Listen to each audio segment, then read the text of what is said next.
yangi umumiy uqtirishig'a asoslanganda 2 ayning 19 kuni soat 0 dan 24gacha avtonom rayonda yangi tipdagi tajsimon virusliq o'pka yallig'i deb aniq diagnoz qo'yilgan kasal ko'paymagan. Shinjang ishlab chiqarish qurilish bintvanini o'z ichiga oladi. Yana 6 kasal saqayib doktorxonadan chiqqan. Buning ikkisi Urumchi shahrida, ikkisi Eli oblastida, ikkisi Sanji oblastida. 2 ayning 19 kuni soat 24gacha avtonom rayonda jami 76 kasalga yangi tipdagi tajsimon virusliq o'pka yallig'i deb aniq diagnoz qo'yilganligi doklad qilindi. Shinjang ishlab chiqarish qurilish bintvanini o'z ichiga oladi. Buning 52si avtonom rayonda, 24i Shinjang ishlab chiqarish qurilish bintvanida.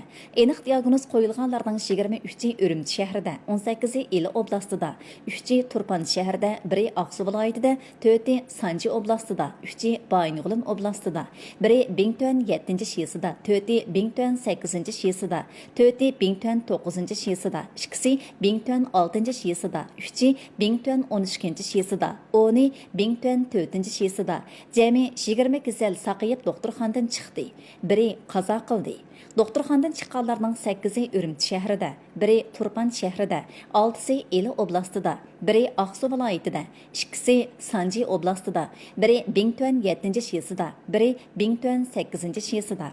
Hozir 55 odam doktorxonada ayirib davolanyapti. Buning ichida 9ning ahvoli og'ir, 4ning ahvoli xatarlik. Navbatda 5623 odam meditsinalik kuzatishni qabul qilyapti. Endi yuqumga taqobil turishning birinchi sabri jang qilayotgan tibbiy xodim